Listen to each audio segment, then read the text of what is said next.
ಇದು royal mechanic. ಏನಪ್ಪ ಇವತ್ತಿನ ವಿಷಯ ಅಂದರೆ ನೋಡಿ, ನಮ್ಮ ಹತ್ರ ಒಂದು XL 100 ಬಂದಿದೆ. XL 100 ಏನಾಗ್ತಾ ಇದೆ ಅಂದರೆ ಸ್ಟಾರ್ಟಿಂಗ್ ಪ್ರಾಬ್ಲಮ್ ಇದೆ. ಸ್ಟಾರ್ಟಿಂಗ್ ಪ್ರಾಬ್ಲಮಲ್ಲಿ ನಾವು ಇದಕ್ಕೆ ಯಾವ ರೀತಿ ಚೆಕ್ ಮಾಡಬೇಕು ಅಂದರೆ ನೋಡಿ, ಥ್ರಾಟ್ಲ್ ಬಾಡಿ ಎಲ್ಲ ಬಿಚ್ಚಿದ್ದೀವಿ. ಥ್ರಾಟ್ಲ್ ಬಾಡಿ ಎಲ್ಲ ತುಂಬ ಕಾರ್ಬನ್ ಡೆಪಾಸಿಟ್ ಆಗಿತ್ತು. ಕಾರ್ಬನ್ ಡೆಪಾಸಿಟ್ ಎಲ್ಲ ಕ್ಲೀನ್ ಮಾಡಿದ್ದೀವಿ. ಈ ಥ್ರಾಟ್ಲ್ ಬಾಡಿಲಿ ನೋಡಿ, ಇದೊಂದು ಸೆನ್ಸರ್ ಬರುತ್ತೆ. ಏನು ಸೆನ್ಸರ್ ಅಂದರೆ ಹೈಡಲ್ ವಾಲ್ ಸೆನ್ಸರ್. ಇದು ಐಡ್ಲಿಂಗು ಆಟೋಮೆಟಿಕ್ಲಿ ಅದೇ ಅಡ್ಜಸ್ಟ್ ಆಗುತ್ತೆ. ನಾವು ಅಡ್ಜಸ್ಟ್ ಮಾಡೋಂಥ ಅವಶ್ಯಕತೆ ಏನಿರಲ್ಲ, ಅದೇ ಅಡ್ಜಸ್ಟ್ ಆಗುತ್ತೆ. ಇದ್ರ ಕೆಲಸ ಹೈಡಲಿಂಗ್ ಮಾತ್ರ. ನಾವು ಹಳೆ ಕಾರ್ಬೊರೇಟ್ರಿಗೆ ಸ್ಕ್ರೂ ಟೈಟ್ ಮಾಡೋದು, ಲೂಸ್ ಮಾಡೋದು ಆ ಥರ ಮಾಡ್ತಿದ್ದೋ ಇದಕ್ಕೆ ಆ ಥರ ಏನು ಅವಶ್ಯಕತೆ ಇಲ್ಲ. ಇದಕ್ಕೆ ತಕ್ಕಂಗೆ ಈ ಥ್ರಾಟ್ಲ್ ಬಾಡಿಗೆ ತಕ್ಕಂಗೆ ಇದೇ ಅಡ್ಜಸ್ಟ್ ಆಗುತ್ತೆ. ಬಟ್ ಇನ್ನೊಂದು ಏನಂದರೆ, ಇದೊಂದು ಸೆನ್ಸರ್ ಇದೆ. ಇದು TP ಸೆನ್ಸರ್ ಅಂತಾರೆ, ಥ್ರಾಟ್ಲ್ ಪೊಸಿಷನ್ ಸೆನ್ಸರ್.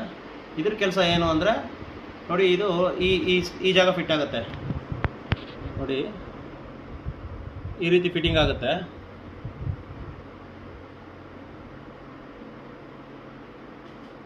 ಈ ರೀತಿ ಫಿಟ್ ಆಗುತ್ತೆ. ಇದು ಥ್ರಾಟ್ಲ್ ಪೊಸಿಷನ್ ಪೊಸಿಷನ್ ಸೆನ್ಸರ್ ಏನು ಮಾಡುತ್ತೆ ಅಂದರೆ ನೋಡಿ, ಈಗ ನಾವು ಇದನ್ನು ಥ್ರಾಟ್ಲ್ ಇಲ್ಲೇ ಬರುತ್ತೆ. ಇದನ್ನು ಮೂವ್ ಮಾಡಿದ್ವು ಅಂದರೆ ಹತ್ರ ಬಾ ನೋಡಿ, ಇದು ಗಾಡಿ ಆಗಿತ್ತ ಈ ಥ್ರಾಟ್ಲ್ ಮೂವ್ ಮಾಡ್ತಾರೆ. ಇದೇ ಥ್ರಾಟ್ಲು.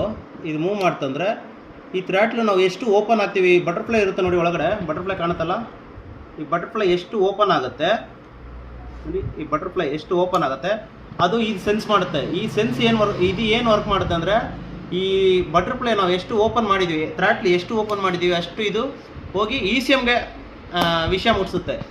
ECM ಏನು ಮಾಡುತ್ತೆ, ನಾವು ಎಷ್ಟು ಥ್ರಾಟ್ಲ್ ಓಪನ್ ಮಾಡಿದ್ದೀವಿ ಆ ಥ್ರಾಟ್ಲಿಗೆ ಎಷ್ಟು ಪೆಟ್ರೋಲ್ ಬೇಕು, ಫ್ಯೂಲ್ ಎಷ್ಟು ಬೇಕು ಅಷ್ಟು ಮಾತ್ರ ECM ಬಂದು ಫ್ಯೂಲ್ ಟ್ಯಾಂಕಕ್ಕೆ ಅದಕ್ಕೆ ಇನ್ಫಾರ್ಮೇಷನ್ ಮಾಡುತ್ತೆ.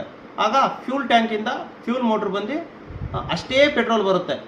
ಅದು ಬಂದು ಈ TP ಸೆನ್ಸರ್ ಒಂದು ಕೆಲಸ ಮಾಡುತ್ತೆ. ಬಟ್ ಇದರಲ್ಲಿ ಏನಾಗಿದೆ ಅಂದರೆ ಎಲ್ಲ ಕಾರ್ಬನ್ ಡೆಪಾಸಿಟ್ ಆಗಿದೆ. ನಾನು ಏನು ಮಾಡ್ತಾಯಿದ್ದೀನಿ, ಒಂದು ಥ್ರಾಟ್ಲ್ ಬಾಡಿ ಕ್ಲೀನ್ ಮಾಡಿದ್ದೀನಿ. ಥ್ರಾಟ್ಲ್ ಬಾಡಿ ಮತ್ತು O2 ಸೆನ್ಸರ್ ಅಂದರೆ ಆಕ್ಸಿಜನ್ ಸೆನ್ಸರ್ ಅಂತಾರೆ ನೋಡಿ. ಆಲ್ಮೋಸ್ಟ್ ಈ XL 100ಗೆ ಇಷ್ಟು ಬ್ಲಾಕ್ ಆಗಿತ್ತಂದರೆ, ಇಷ್ಟು ಕಾರ್ಬನ್ ಡೆಪಾಸಿಟ್ ಆಗಿತ್ತಂದರೆ O2 ಸೆನ್ಸರ್ ಕ್ಲೀನ್ ಮಾಡಿ, ಥ್ರಾಟ್ಲ್ ಬಾಡಿ ಕ್ಲೀನ್ ಮಾಡಿ. ಸೆನ್ಸರ್ಗಳೆಲ್ಲ ನೀವು ಈ ಥ್ರಾಟ್ಲ್ ಬಾಡಿ ಕ್ಲೀನರ್ ಅಂತ ಬರುತ್ತೆ, ಇದರಲ್ಲಿ ಕ್ಲೀನ್ ಮಾಡಿ. ಮತ್ತು ಇದೆತ್ಕೋದು ಈ ಸ್ಪ್ರೇ ಔಟಲ್ಲ, ಇದರಲ್ಲೇ ಕ್ಲೀನ್ ಮಾಡಿ. ಈ ಸೆನ್ಸರ್ಗಳಿದೆಯಲ್ಲ, ಇದಕ್ಕೆಲ್ಲ ನೀವು ಪೆಟ್ರೋಲ್ ಟಚ್ ಮಾಡಬಾರ್ದು. ಈ ನೋಡಿ, ಎಲೆಕ್ಟ್ರಾನಿಕ್ ಕಾಂಟ್ಯಾಕ್ಟ್ ಕ್ಲೀನರ್ ಅಂತ ಇರುತ್ತಲ್ಲ, ಇದರಲ್ಲಿ ಕ್ಲೀನ್ ಮಾಡಿ. ಅದು ಇದಕ್ಕೆಲ್ಲ ಹಾಕ್ಬೇಡಿ. ಇಲ್ಲಿ ನೋಡಿ, ಹತ್ರ ಬಾ ನೋಡಿ, ಈ ಜಾಗ